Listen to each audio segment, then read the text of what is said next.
Les innovations du Code pénal et du Code des procédures pénales en jeu pour les droits de l'homme, tel est le thème retenu par l'Université catholique d'Afrique de l'Ouest, UCAO, dans le cadre de la célébration de la Journée mondiale des droits de l'homme. À suivre dans ces flashs d'informations.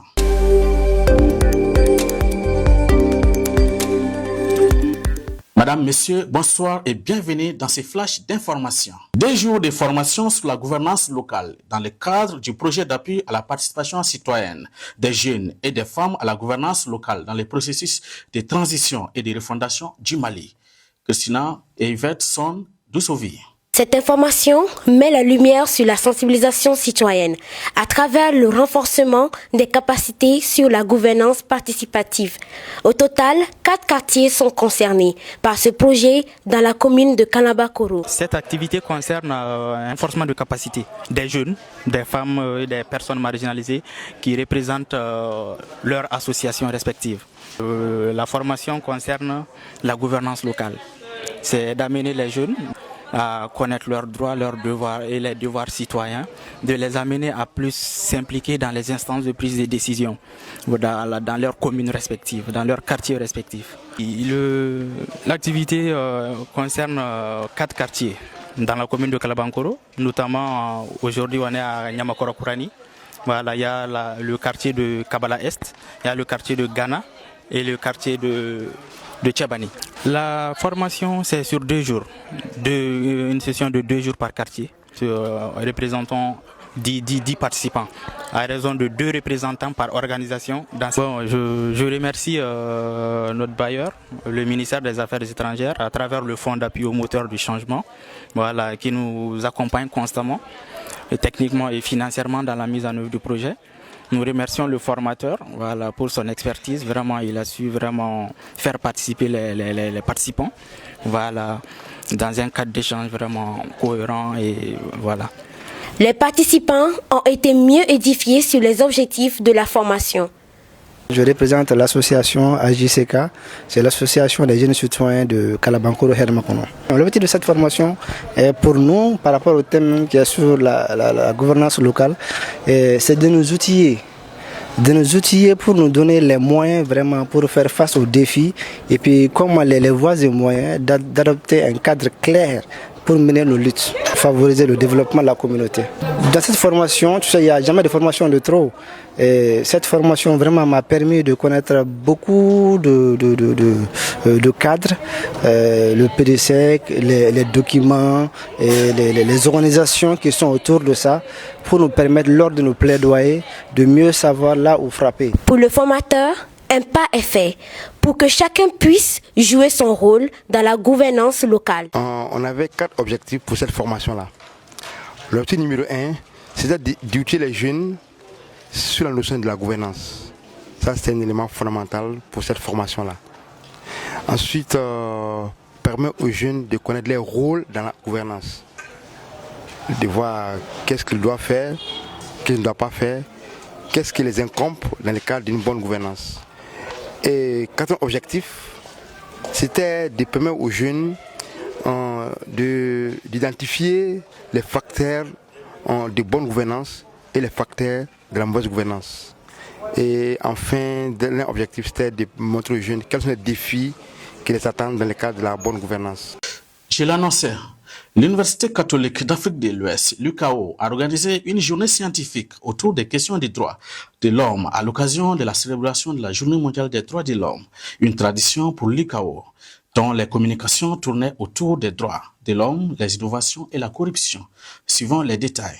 C'est une très belle initiative parce que déjà ça nous éduque à une notion très essentielle, ce sont les droits de l'homme.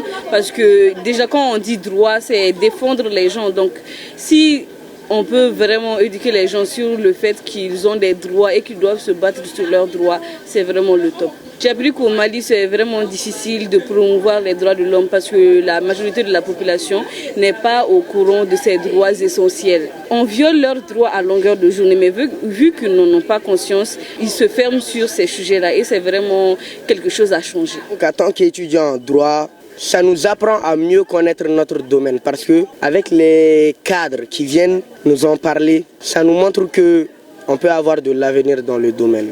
C'est des trucs qu'on verra plus tard. On a un début sur le droit pénal qu'on va faire cette année, donc on peut se référer à cette conférence pour faire des recherches et prendre des notes.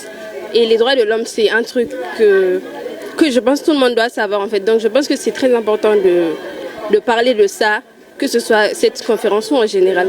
Au cours de ces différents panels, on a appris beaucoup d'informations qui nous permettaient de savoir les différents droits de l'homme et les pays qui sont touchés. C'est surtout sur l'asservissement, l'esclavage. L'esclavage d'une jeune fille de 12 ans qui a été vendue, violée, battue et enfermée pendant 9 années. Moi, j'étais l'avocat de Dame Mani qui était la victime.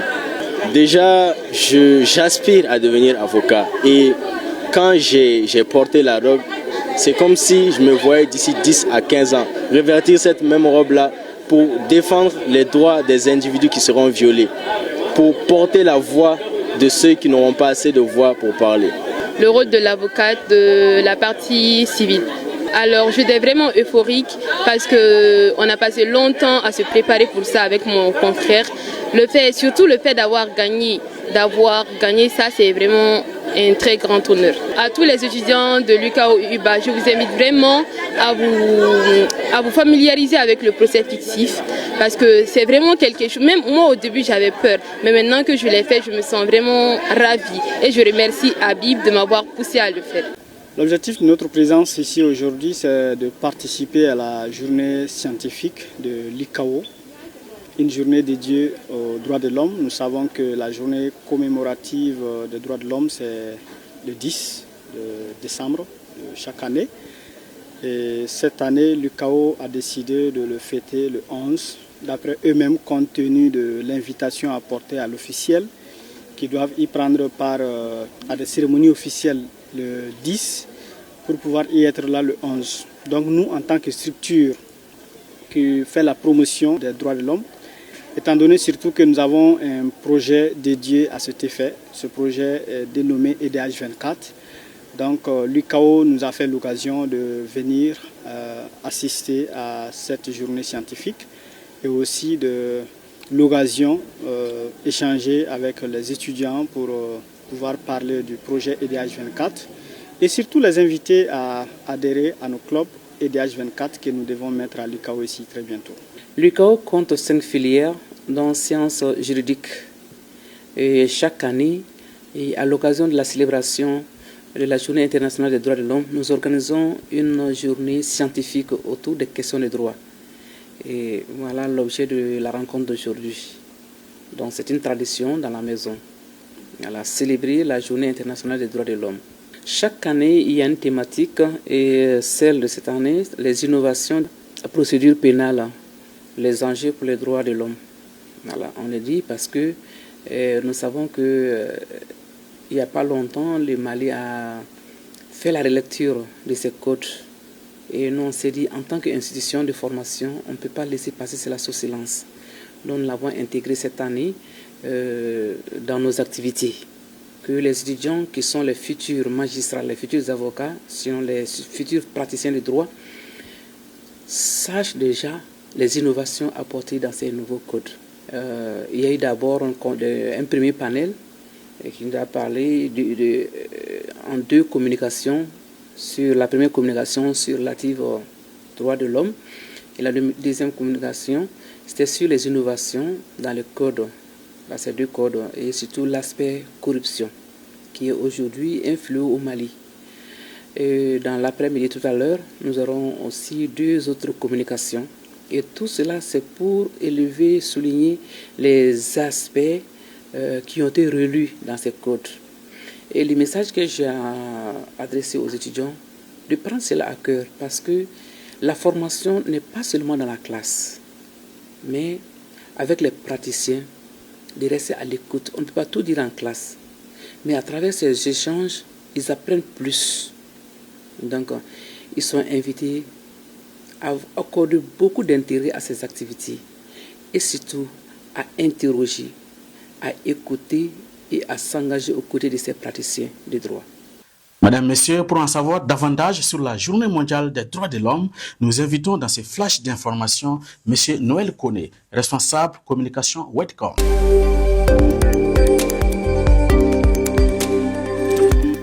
Monsieur Koné, bonsoir. Bonsoir à tous les téléspectateurs de WEDCOM TV. Bonsoir Abdoul. Bonsoir. Et dites-nous quel était l'objet de la présence de la délégation EDH 24 au sein de l'UCAO. La délégation de EDH 24 a été à l'UCAO pour parler de son projet EDH 24. EDH 24, c'est un projet initié par WEDCOM. WEDCOM, c'est World Education and Communication. Voilà une agence qui a initié le projet EDH 24, soutenu par le FAMOC en collaboration avec le ministère des Affaires étrangères du Danemark. Donc nous y avons été pour la journée des droits de l'homme de l'UCAO pour parler de notre projet. Ok. Alors quelle a été l'impression de l'UCAO sur EDH 24? Nous pouvons dire que notre intervention sur le pupitre de l'ICAO, ça nous a permis de toucher un public vraiment sensible aux questions des droits de l'homme. Étant donné que ces journées étaient dédiées pour parler des droits de l'homme, donc le passage de EDH 24, ma communication a permis aux étudiants d'avoir assez d'idées sur EDH 24. Et je pense que cette intervention a motivé pas mal d'étudiants et nous espérons qu'ils vont adhérer massivement à ce club de droits humains qui doit être mis au sein de l'ICAO. Alors, quelle est l'évolution de EDH 24 et aujourd'hui les résultats attendus? Pour l'évolution de EDH 24, nous sommes vraiment optimistes. Nous disons que nous avons déjà fait un grand pas parce que nous avons déjà commencé à collaborer avec les universités, y compris également les lycées. La semaine surpassée a été le calendrier qui a été adapté pour demander le partenariat avec les établissements concernés. Et aujourd'hui, nous sommes sur le calendrier de la mise en place des clubs. Donc, dès le lundi, la mise en place des clubs droits humains au sein des universités et des lycées vont commencer. Et nous en sommes convaincus parce que l'objectif visé de EDH 24, c'est vraiment d'apporter un changement au sein de l'espace universitaire et scolaire. Et mobiliser les jeunes leaders qui sont des futurs dirigeants des pays d'Afrique, au-delà du Mali. Et donc, nous espérons qu'à travers cette formation, cette mobilisation autour de EDH 24, nous allons atteindre cet objectif. Ok. Alors, un message ou une invitation à l'endroit des partenaires? Si j'ai un message pour les partenaires, le premier message, je l'adresserai à l'endroit de FAMOC, le Fonds d'appui au moteur du changement. Nous les remercions de l'appui apporté au niveau de WEDCOM et au-delà EDH 24. Parce que sans leur soutien, là où nous sommes aujourd'hui, même si on arrivait, on allait être en retard. Donc, à ne pas oublier également le ministère des Affaires étrangères du Danemark qui nous soutient également à travers le FAMOC. J'invite les autres partenaires qui quand même comprennent la portée de ce projet EDH 24, qui comprennent la vision de WEDCOM de venir se joindre à nous et nous aider à atteindre ensemble les objectifs de ce projet EDH 24. Okay. Monsieur Koné, merci beaucoup pour votre intervention. Mesdames, Messieurs, pour rappel, le thème retenu pour la célébration de la Journée mondiale de cette année porte sur les droits de l'homme essentiels à notre quotidien. Un thème qui met en lumière la nécessité de protéger les droits tels que l'accès à l'éducation, l'accès à l'eau potable et à la liberté d'expression. Mesdames, Messieurs, c'est ce qui met un terme à cette édition. Merci à vous de l'avoir suivi et bonne suite des programmes sur WEDCOM TV.